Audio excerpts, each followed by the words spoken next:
오늘 우리에게 주신 하나님 말씀 시편 102편 1절에서 11절까지 말씀입니다.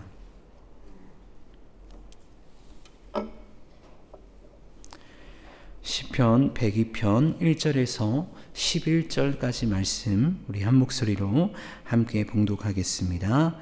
여호와여, 내 기도를 들으시고 나의 부르짖음을 주께 상달하게 하소서. 나의 괴로운 날에 주의 얼굴을 내게서 숨기지 마소서. 주의 귀를 내게 기울이사 내가 부르짖는 날에 속히 내게 응답하소서. 내 날이 연기같이 소멸하며 내 뼈가 숯같이 탔음이니이다. 내가 음식 먹기도 잊었으므로 내 마음이 풀같이 시들고 말라버렸사오며 나의 단식 소리로 말미암아 나의 살이 뼈에 붙었나이다. 나는 광야의 올빼미 같고 황폐한 곳에 부엉이같이 되었사오며 내가 밤을 새우니 지붕 위에 외로운 참새 같으니이다. 내 원수들이 종일 나를 비방하며 내게 대항하여 미칠 듯이 날뛰는 자들이 나를 가리켜 맹세하나이다. 나는 채를 양식같이 먹으며 나는 눈물 섞인 물을 마셨나이다. 주의 분노와 진노로 말미암음이라. 주께서 나를 들어서 던지셨나이다. 내 날이 기울어지는 그림자 같고 내가 풀에 시들어짐 같으니이다. 아멘. 우리가 오늘 읽은 시편 말씀 102편 말씀을 보았는데 오늘 말씀의 저자는 알 수가 없습니다. 그래서 저자 미상의 시로 우리가 보게 되어지는데, 그러나 이 시편이 어떤 상황 가운데 기록된 시편인지는 분명히 알 수 있습니다. 왜냐하면 시편의 표제가 이렇게 말해주고 있기 때문입니다. 아마 성경을 가지고 계시다면 성경 102편 옆에 이렇게 기록이 되어 있을 겁니다. 고난당한 자가 마음이 상하여 그의 근심을 여호와 앞에 토로하는 기도라고 쓰여져 있을 것입니다. 고난당하는 자가 말 그대로 너무나 힘들고 어려운 마음을 가지고 그의 모든 근심과 걱정과 염려를 하나님께 아뢰는 기도의 내용이 바로 시편 102편인 것이죠. 오늘 시편의 기록 연대와 배경에 대한 견해는 다양한데 공통된 의견에 따르면 남유다가 멸망하고 바벨론 포로기를 경험한 시인의 개인 탄식시로 이 102편을 보고 있습니다.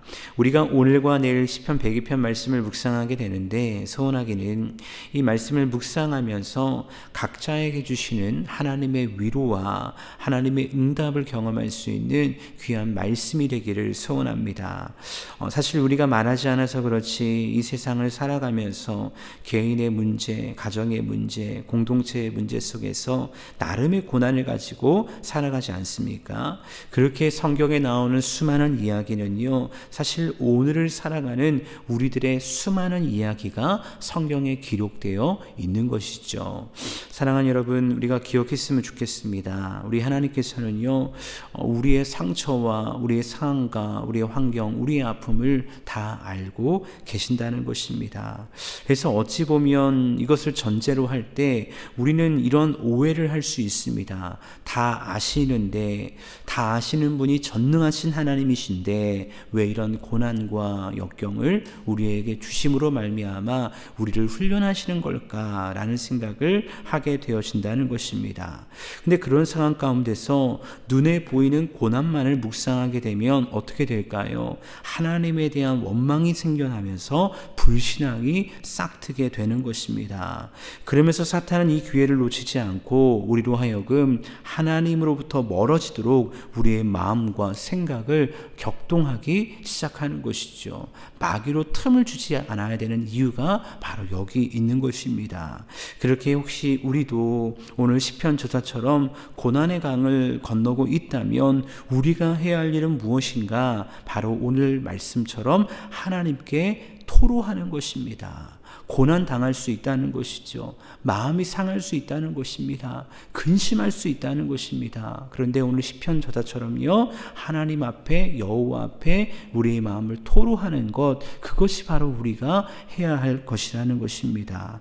우리는 때로 하나님께 토로하고 탄식하는 것이 하나님에 대한 불신이다 라고 생각할 때가 있습니다. 근데 과연 그럴까요? 하나님은 우리가 힘들고 어려울 때 너는 그리스도인이니까 아니라 너는 예수님을 믿는 사람이니까 억지로라도 기뻐하는 척하며 웃으며 살고 하나님의 영광을 위해 긍정의 사람이 되라고 말씀하지 않으십니다.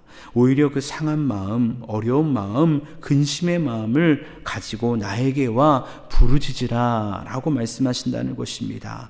왜냐하면 하나님 앞에 토로하며 기도할 때 거기서부터 회복이 시작되기 때문입니다. 오늘 시편의 저자는요, 개인 탄식시로 하나님께 나아가면서 이 사실을 분명히 알고 있었다는 것입니다. 그래서 하나님 앞에 자신의 어려움을 토로하며 하나님 앞에 이렇게 기도하며 나아가는 것이죠. 1절과 2절 말씀에서 하나님께 이렇게 나아갑니다. 1절 2절 같이 한 목소리로 고백해 보겠습니다. 함께 읽습니다. 여호와여, 내 기도를 들으시고 나의 부르짖음을 주께 상달하게 하소서. 나의 괴로운 날에 주의 얼굴을 내게서 숨기지 마소서. 주의 귀를 내게 기울이사 내가 부르짖는 날에 속히 내게 응답하소서. 아멘. 여러분, 이 말씀을 통해 보건대 우리 하나님 어떤 분으로 믿고 있는 겁니까? 하나님 어떤 분이십니까? 하나님은요, 우리의 기도를 들으시는 분이라는 것 우리가 알게 되어지는 것입니다.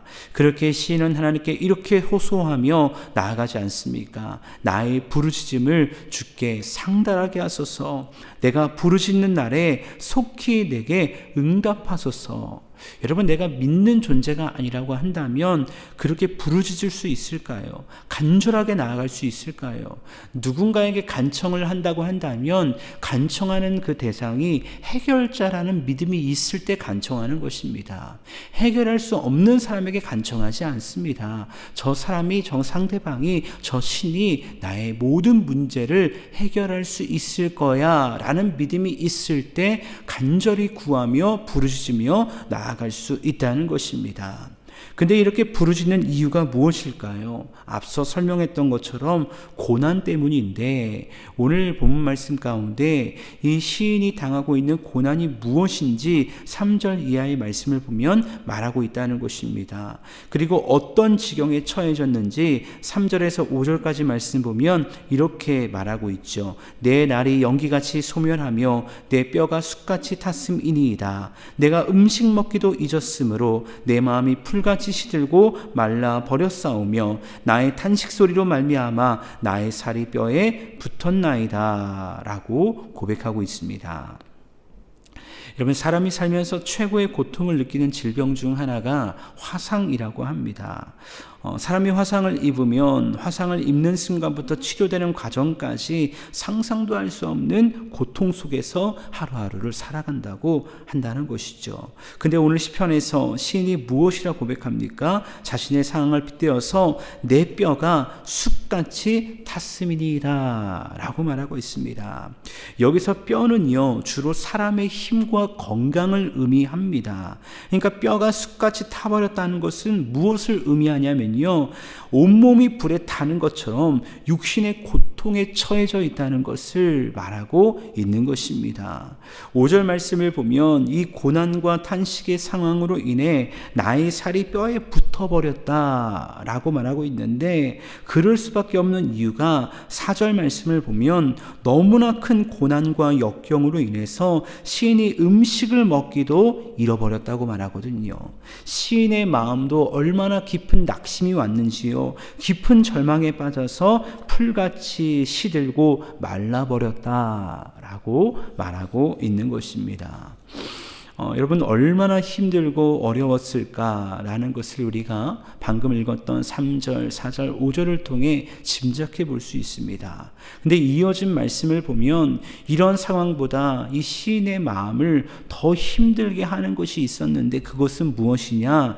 외로움의 싸움이었다라고 말하고 있습니다. 6절과 7절입니다. 나는 광야의 올빼미 같고 황폐한 곳에 부엉이같이 되었사오며 내가 밤을 새우니 지붕 위에 외로운 참새 같으니이다. 아멘.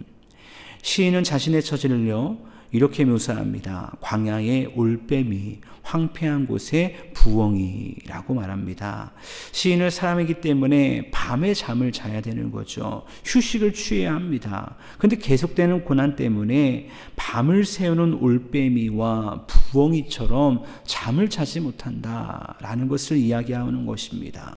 그리고 결국 자신의 처지가 어떤 처지가 되었냐면 지붕 위에 외로운 참새와 같은 자가 되었다라고 말합니다. 여러분, 사람이 아무리 힘들고 어려워도요, 나를 격려해주고 나를 위로해주는 누군가를 만나게 되면 힘을 얻게 됩니다.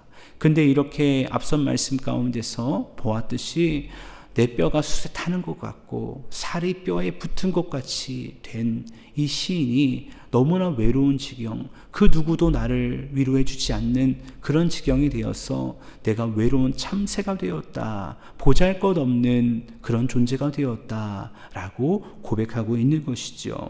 그렇다면 시인은 왜 이렇게 외로운 존재가 되었을까요? 시인은요, 하나님에 대한 믿음을 가지고 기도의 자리로 나아가 하나님의 도움을 구하는 겁니다. 그런데 문제가 무엇입니까? 당장 눈앞에 보이는 하나님의 역사가 나타나지 않거든요. 그러니까 누가 이 시인을 더 공격할까요? 이어지는 말씀을 보면요, 하나님을 의지하지 않는 자들, 악인들, 즉 이방 민족들이 때로는 하나님을 믿는다고 말하지만 하나님을 배신한 동족들이 반응하는 겁니다. 8절 말씀처럼 반응합니다. 내 원수들이 종일 나를 비방하며 내게 대항하여 미칠 듯이 날뛰는 자들이 나를 가리켜 맹세하나이다 라고 말하고 있습니다. 여러분, 내가 비방을 받을 만해서 받는 비방이라고 한다면 물론 속은 상하겠죠. 하지만 억울하지는 않을 겁니다. 왜냐하면 그 비방은 내 잘못에 대한, 내 죄에 대한 결과이기 때문이죠. 그런데 오늘 시인이 당한 이 비방은요, 어떤 비방일까요? 시인의 잘못으로 인한 비방이 아닙니다. 믿음으로 하나님을 바라보고 기도하는 시인을 향한 조롱 섞인 비방이라는 것입니다.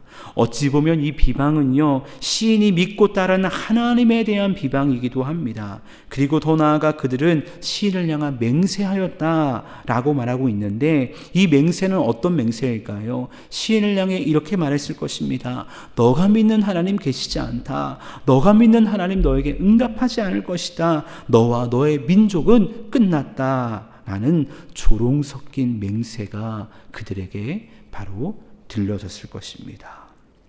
여러분, 내 개인의 일에 대한 응답하지 않는 것은 그렇다 쳐도 하나님을 조롱하는, 비방하는 그들의 소리를 들을 때 시인의 마음과 육신이 얼마나 힘들었을까요? 그래서 시인은 9절에서 이렇게 고백합니다. 나는 죄를 양식같이 먹으며 나는 눈물 섞인 물을 마셨나이다 라고 고백합니다. 앞서 시인은 아무것도 먹지 못해서 살이 뼈에 붙었다, 숯과 같이 타버렸다 라고 말했는데, 시인이 먹고 마시는 것 유일하게 있었습니다. 그것이 무엇입니까? 깊은 슬픔을 통해 나오는 죄를 먹었고요, 눈물을 마시고 있었습니다. 너무나 큰 어려움이 그에게 있었다는 것, 그래서 먹을 수 있는 것이 죄와 눈물뿐이었다는 것을 고백하고 있는 것입니다. 그래서 시인은 하나님 앞에 절규하며 이렇게 고백합니다. 10절 말씀에서 주의 분노와 진노로 말미암음이라 주께서 나를 들어서 던지셨나이다. 이 상황과 이 역경, 이 고난을 주신 분이 바로 하나님이라는 거예요. 분노와 진노, 하나님이 주셨다는 것입니다. 주께서 나를 들어서, 나의 민족을 들어서 이곳에 던져버리셨다는 것입니다. 여러분, 우리가 10절 말씀을 보면서 시인이 너무나도 큰 절망 속에서 하나님에 대한 불신의 길을 가는 것인가? 라고 생각할 수 있습니다. 하지만 그렇지 않습니다. 시인은요, 알고 있었기 때문입니다. 무엇을 알고 있었냐면요, 주의 분노와 진노가 자신과 남유다의 민족의 죄 때문임을 알고 있었다는 것입니다. 그래서 내가 이런 역경과 고난을 당하고 있다는 것을 알고 있었다는 것입니다. 그렇다면 시인의 다음의 고백이 무엇인 줄 아십니까? 그럼에도 불구하고 신실하신 하나님에 대한 믿음의 고백인 것입니다. 하나님이 진노하셨고 분노하셨고 우리를 들어서 던지셨지만 신실하신 하나님께서 회복시켜 주실 것이라는 그 고백을 드리며 하나님께 나아가는 말씀이 바로 내일 묵상한 말씀에 나오게 될 것입니다. 그렇게 이 믿음의 고백이 있기에 아무리 절망의 상황이 있을지라도 희망을 노래하는 이 시편 기자의 이 시인의 고백을 우리가 계속해서 보게 되는 것이죠. 사랑하는 여러분, 혹시 우리의 삶이 오늘 시인이 고백한 고난과 절망의 삶이라면 여러분은 무엇을 선택하시겠습니까? 둘 중 하나일 것입니다. 절망의 상황만을 묵상하며 괴로워하거나 절망의 상황 속에서 일하실 하나님을 묵상하며 그 하나님께 토로하며 탄식하며 기도하는 것, 둘 중에 하나가 우리가 선택해야 될 길일 것입니다. 물론 기도한다고 해서 당장의 응답이 일어나지 않을 수 있습니다. 하지만 분명한 것이 있습니다. 기도의 자리에 있다면 우리는 그 기도의 자리에서 다시 한번 새 힘을 얻고 믿음의 길의 방향을 찾게 될 것입니다. 잃어버린 그 길 속에서 내가 가야 할 길이 어떠한 길인가를 다시 한번 찾으며 주님이 원하시는 그 길을 향해 우리는 나아갈 수 있을 것입니다. 오늘 이 새벽 아무도 알지 못하는 상황과 환경으로 인해 우리가 가야 할, 우리가 갔던 그 믿음의 길, 그 믿음의 방향을 잠시 잃어버린 분이 계십니까? 그렇다면 이 시간 하나님께 탄식하며 기도함으로 그 길을 찾을 수 있는 하나님의 자녀가 될 수 있기를 주님의 이름으로 축복합니다. 그리하여 선하게 그분의 때에 응답하실 주님의 은혜를 경험하고 더욱 주님을 사랑함으로 말미암아 주와 동행할 수 있는 저와 여러분 모두가 되기를 간절히 주님의 이름으로 축원합니다. 기도하시겠습니다.